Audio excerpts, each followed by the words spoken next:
Hi friends, this is Marilyn from tarotclarity.com, and today's video was brought on by a question that one of my followers on YouTube, Gypsy in the Forest, asked. And I think that's another good reason to leave comments, because sometimes, many times, when I read a certain comment, it will prompt me to do a video on that subject. But at any rate, the video that she commented on, I was talking about the Le Bachelor, I believe it was the Oswald Worth video I made with his deck. And she asked me if I always understand the Le Bachelor, or who is more commonly known as the magician, as a con, And I said, using these decks, using the older decks, yes, because they're pre-occultist decks, and that's who he was, prior to the occultist decks, and depending on the deck that you're using.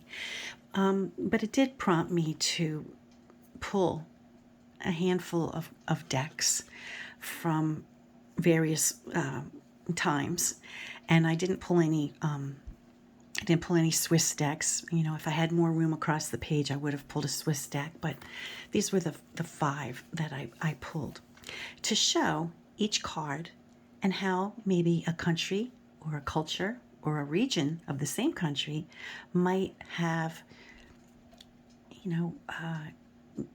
had a variety of meaning for the particular, any particular card.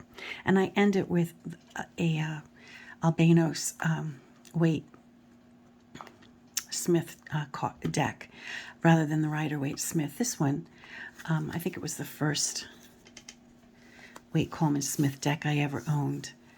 And I don't know, it came out in the 60s, but I didn't get it then. I probably got it, either in the late 80s or 90s. I'm not really sure when I got this deck. But or maybe it was the early 80s. Oh, I don't know. I'll look at the paperwork and tell you when I got it. Give me a sec. Okay, this was a facsimile deck. Let's see. Of the 68 edition. I know I didn't get it in okay, I got it in 1991. That's when I got it. And I bought it in Cape May, New Jersey, because the sticker is still there. Cape May for $12.95. Can you imagine getting a deck for $12.95? Any rate, I just thought you might want to know when I got that deck. But at any rate, these were the five I chose. Now, for the Visconti Sforza deck, for this demonstration or for this video, I chose this older one from Lo Scarabeo, because it's smaller and in keeping with the size of the other decks that I'm using for this video. I do have multiple versions of these cards that are better, but for this purpose it's good enough. So let's start with where it all began. Okay, for example, Il Matto, right? He translates as the madman. In her book, which accompanies the deck that Il Meneghello provided or created, she describes that the feathers in the hair of Il Matto represented ostrich feathers, because, at that time, that period in time, an ostrich was seen as a stupid bird or a foolish bird.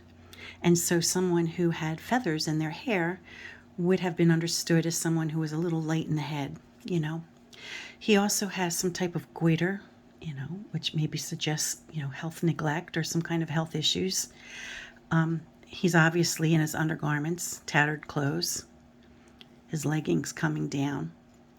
He does not have a satchel, which was later added, but he stands at the precipice of something, a crack in the earth. And he does seemed to be outside of the norm of polite society, which is why he was attributed no number. And in the game, remember always that tarot was a card game, right? So in the game of tarot, he had no rank, but he was a threat to everyone, to all the other trump cards, because he was a wild card, right? Someone who has nothing to lose. Now, this is what, 1450, 1460. So we're jumping 300 years to the convert, right? And by now, he appears, at least in the French versions of this deck, he appears to be someone who perhaps was exiled by court. He has the bells and a kind of a mock crown that we might associate with a court jester, right? There's also a dog or some kind of lynx that's attacking him and exposing his hind end. And the pull-up kind of stockings are being pulled down, right? He's got a walking stick, whereas before he carried some kind of stick or club. We don't really know what it was. And now he's got a satchel. So he's become maybe someone who's been exiled from a place, somebody who's a wanderer, somebody who's being attacked by, a community animal, suggesting that he's not supposed to be there or that he's a stranger. The cat or dog doesn't seem to be friendly. He's clearly outdoors, so he's passing through. A bit later in 1830, we have this deck. This one was recreated by Il Meneghello. We have much of the same iconography, but now he's lost his bells, the bells of a jester, and he now appears to be more of a vagabond, in keeping with the Italian tradition, right? But now either influenced by, the French Tarot of Marseille, or not. Maybe it was an Italian thing that we just, I don't know in the sequence where the dog began, but I do believe it began with TDM. So now he has a dog, he's got a walking stick, and he's got a very small satchel. He's barefoot. He doesn't even have one of his shoes. Oh, here he has a shoe. He doesn't have stockings. But the dog does seem to be biting his hind end. Now, a bit later in the Italian tradition, we have the Parentero, 1865. So it's about 30 years later than the Sopraffino. And he goes back to having the appearance of a court jester. Now, the tradition of a court jester is someone who's able to speak the truth without punishment, right? But there may have been court jesters who have gotten in trouble, and have been exiled. And probably, I wouldn't doubt, if we did our homework on court jesters who gotten into trouble, we could probably find that. And I think actually I did read about that. There might have been some court jesters who were exiled. Could be the reference here. But in any case, the Italians kept the name of the madman, right? Someone who is not, not the higher, not part of polite society, right?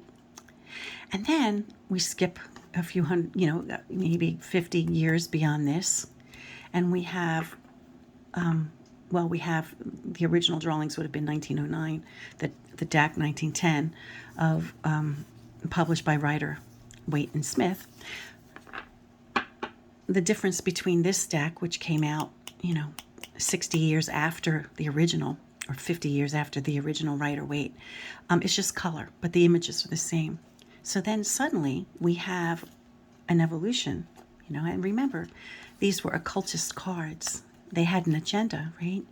They were following the tradition of Kabbalistic and Egyptian lore or whatever, So they were, they found it inconvenient that these cards did not jibe with, how they imagined the cards to mean, and in their origin stories.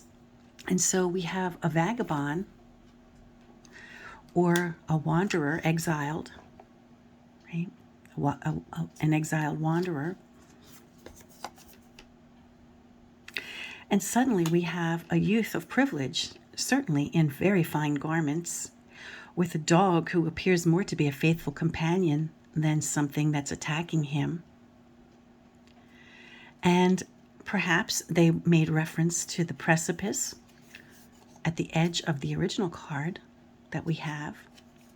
And so it became, something of a meaning of a young, carefree, free spirit, who is, on the verge of, something big. It could be making foolish choices. It could be just taking a chance in life, right? A free spirit. Now, when I see this card in a spread or any of these, I don't so much, will interpret it as a free spirit as much as I will say, risk taking. You're taking a risk. You have nothing to lose, so take a risk, right? But it's not exactly the same message as when you see this one. I mean, you could superimpose that on here, and just say, but I think more people, when they see this card, are more inclined to speak of this individual as a free spirit, someone who bucks convention, which is true. I mean, these guys, for sure, they have nothing to lose, right? And in that sense, they buck tradition, because when you have nothing to lose, you have nothing to lose. You know what I'm saying? You can do whatever the heck you want. But the difference in their meaning is slightly different. Okay, so now let's take a look at Le Battleur, which is the card, in fact, that Gypsy in the Forest was asking me about. Now, in the Visconti Sforza book by Christina Dorsini, and I have another video where I speak solely on the Visconti Sforza deck put out by Il Meneghello. And if you want to see, the meanings of all the cards, in detail, I have it on that video, and maybe I'll link the link below. But in that deck, in that book and deck, she suggests that who we know as the magician in modern language, but I still refer to as Il Begato or Le Battleur, is someone who he is indeed finely dressed. So he's not in rags. But most battleurs are not ragged. They're not the fool. So they're, traditionally numbered one. So they have a place in society, that they have a spot in society. But remember, if you always refer the cards to a game that they were, right, a card game, then you'll realize that being ranked number one is really the lowest echelon, the lowest rank.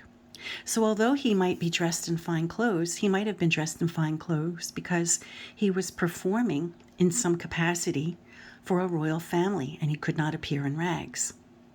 Now, she seems to suggest that this peculiar-looking thing that almost looks like a wedding cake might have indeed been a type of cheese, and that he might have been a server of cheese at a formal event in a palace or of these fine people's homes. But it really remains unknown for sure what it is. We do know that he sometimes has a cup. He has what appear to be either, nuts or balls or something, and usually a knife, and usually some type of stick. Now, she maintains that these,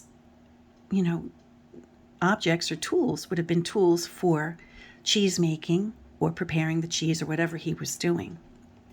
But as is the case many times, when it goes to a different region or another card manufacturer creates a scene, maybe they don't know what they're looking at, And by the time we get to France in 1760, and there were many other TDMs produced prior to this one, I'm just using this one because it photographs well and it's easy to see, we still have what appear to be cups, right? And circles, balls perhaps, a type of knife just like here, and some type of wand or baton or stick. And here, you know, it looks like we have some kind of bag. Now, in both cases, le beteleur, or el begato, appears outside. So it further, you know, you can understand how they might have thought that this was some kind of street performer or trickster, right? Somebody who comes through town and, you know, wants to take your money by engaging you in a sleight of hand. Now, this may have been the same here. He may have been a magician, you know, some type of street performer who is performing for this wealthy family, and they engaged his services, and he might not have had any association with cheese at all. But the way he was perceived and understood and picked up by others was as a trickster, you know, as somebody with a sleight of hand, you know, who performed tricks with sleight of hand. So when I see this card or a card in the tradition of this image, that's how I perceive him. You know, he's the lowest rank. So he's not, you know, some people think that, you know, you know, the occultists, particularly here, okay, we look here. They see him as someone who manifests, like he's this all-powerful magi. But he's number one. He's the lowest ranking of polite society. So if you really understand this card, without the occultist influences, this isn't really who he is. Manifestation is the world card, right? This is more in keeping with him as a street performer. Then you might say, but what about how he appears in the soprafino and the Perrin? And I think the only reason I pulled the Perrin was because these two images have the same tradition, which both of these decks are Italian. But what does this tradition hearken to? It hearkens to the concept of the magician being a craftsman of sorts, right?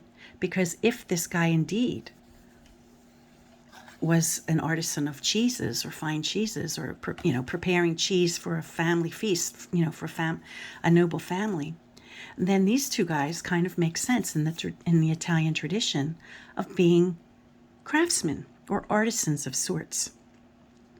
Now, we take away the idea then of them being tricky or sleight of hand, right? I mean, this guy looks like an honest, decent little fellow. What is there to be threatened by him?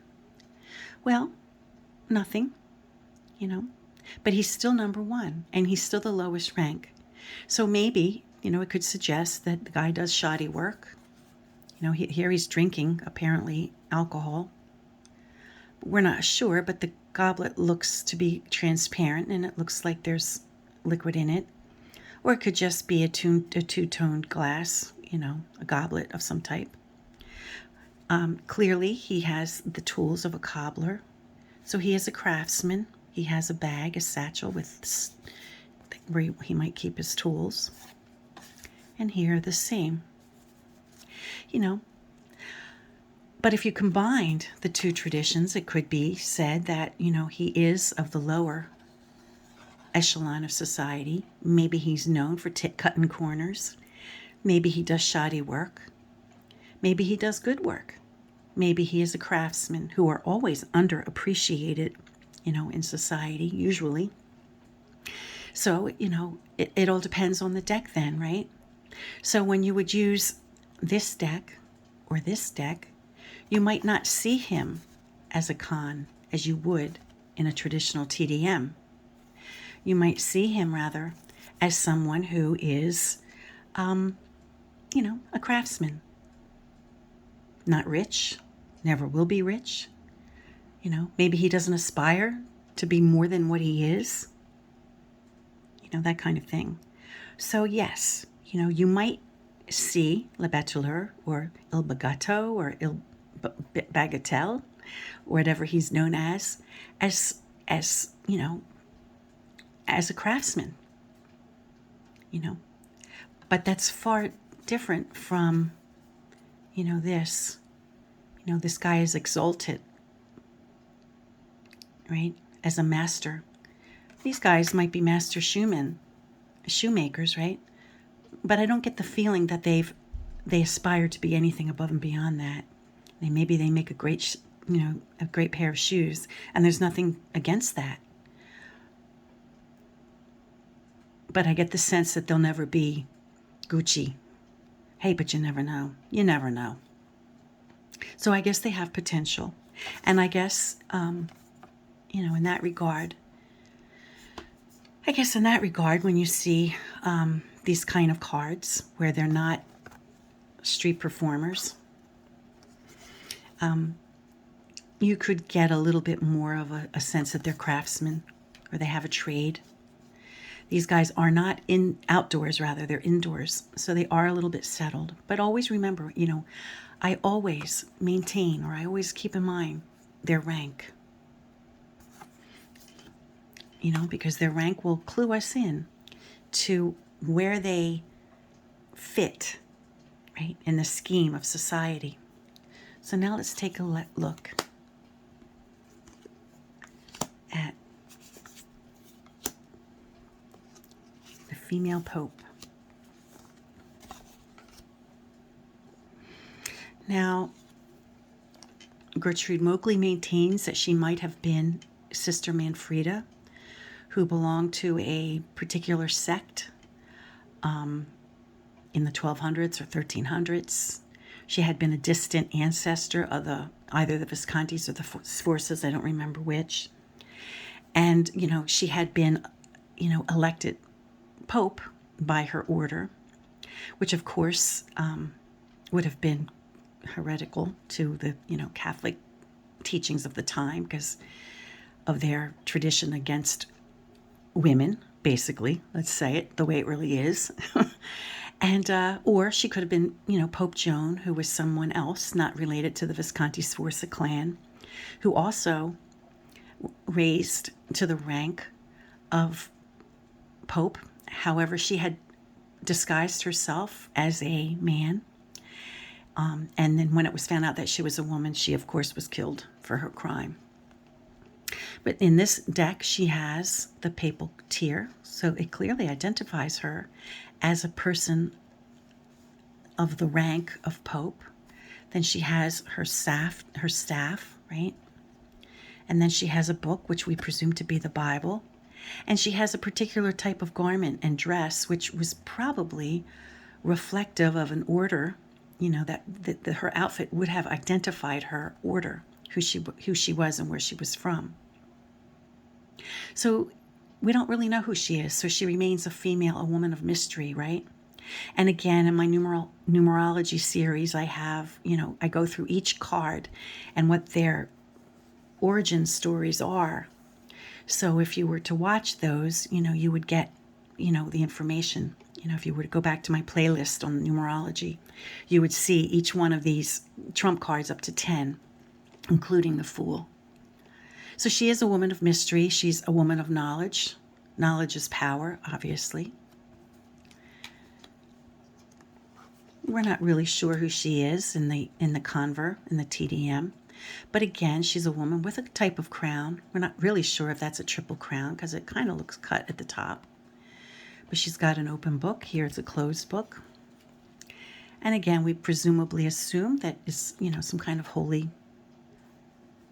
book because she's got a cross here. Right? And she is named the female pope. But what might have been, here she has no chair. She's sitting on something, obviously, but we see, except we see it kind of like a bench. But here, maybe suddenly she's sitting on an upholstered chair, and at some point, the upholstery of the chair was misunderstood and became, an elaborate veil hanging behind her, which was, also then like, what is that? What kind of veil is that? And then she suddenly became a woman, you know, with a veil behind her and columns, because these things kind of roughly reminded people of columns, perhaps. And then we have, you know, the concept of the high priestess, right? You know, and then, you know, the Kabbalistic references here.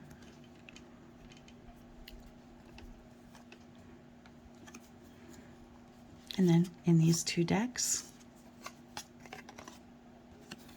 we have much of the same iconography as in the earlier, you know, Italian deck. And it is their tradition, after all. So we have the triple tier, identifies her as a female pope. So whether or not there were really any female popes in the Catholic Church, it is probably in the tradition of Italians of this period of time, when this deck was created in the 1400s, that such a woman did exist, or they did know of her, right? And the fact that she has been erased from Catholicism is no surprise, right?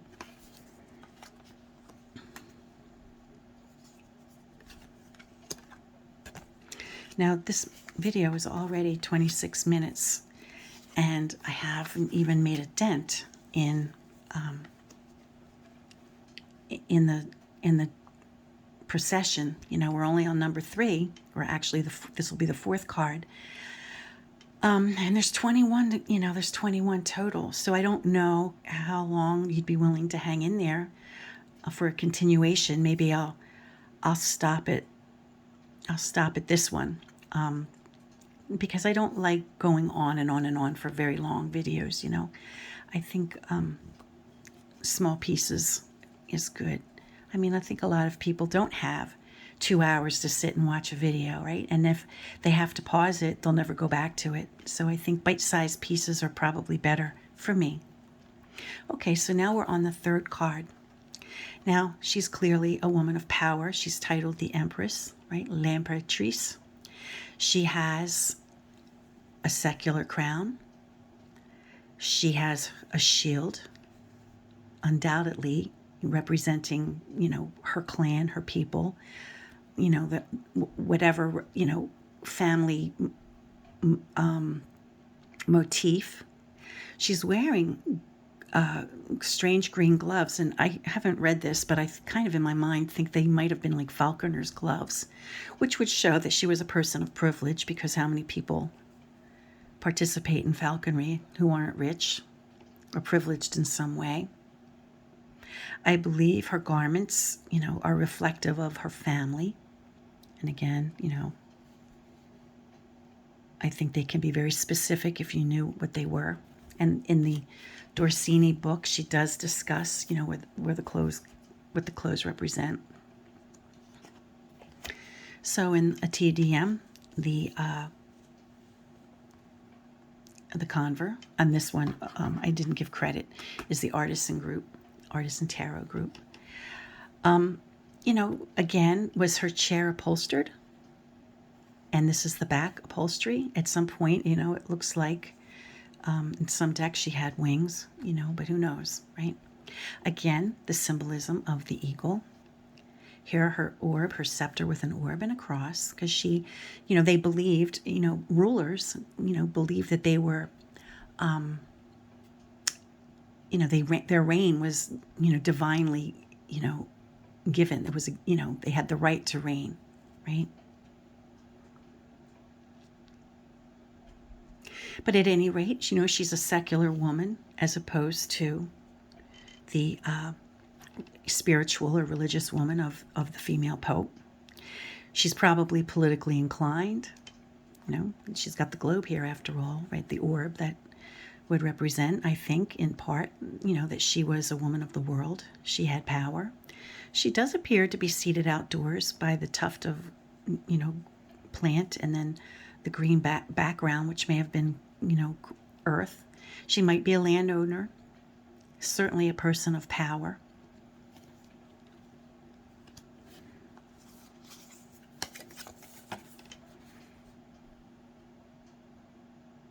And again, in keeping, the upholstered back of the chair, you know, sort of becomes some type of tapestry or cloth hanging behind her. But she still has her staff showing that she's, her scepter showing that she's somebody important. She still has a shield with the emblem of her family. I think the double-headed would have been, ooh, I don't know if that was Habsburg or what that was. I have to look that up. But in the Italian tradition, you know, these are both Italian cards. She seems, you know, similar to each other. And then, of course, you know, I think I've already, oh, I know I didn't speak on this one. You know, we kind of become an earth mama, right? She's outdoors, you know, she does have a shield, but it doesn't have the eagle on it. She's, you know, her clothing might be pomegranates. I'm not positive. I forget. I used to know, but I've forgotten. She does bear a crown, but it's kind of celestial.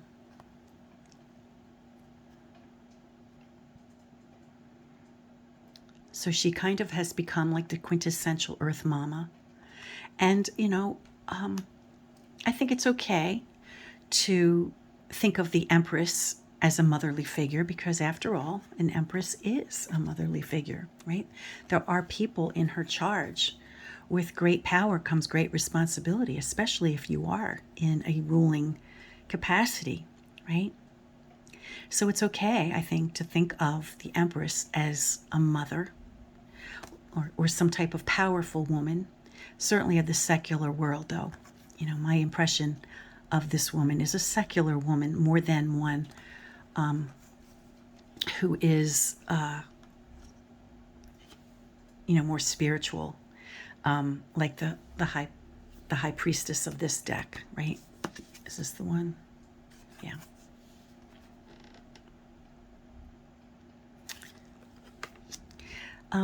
Okay, so I'm just hitting over the half-hour mark, so I'm going to call it a day, and I'll continue this with another few, you know, videos, you know, in the next couple of days. I might even do another one this afternoon to break it up. Until next time, friends, peace, stay well, leave comments. I'm probably forgetting things to say because after I hang up, I always say, ah, man, I should have thought of saying this or that. But, you know, I do these videos kind of on the cuff. I just say, you know, I just pull from my brain what I remember. And certainly I would highly encourage you to go look at my numerology and the tarot playlist, where I go by, you know, I explain in great detail the history of these prototypes or the origin stories, at least of the first cards, you know, Fool through 10. And yeah, I got to do the rest, but it was such an ambitious project. I just haven't gotten to it, you know. Until next time, friends, peace and stay well.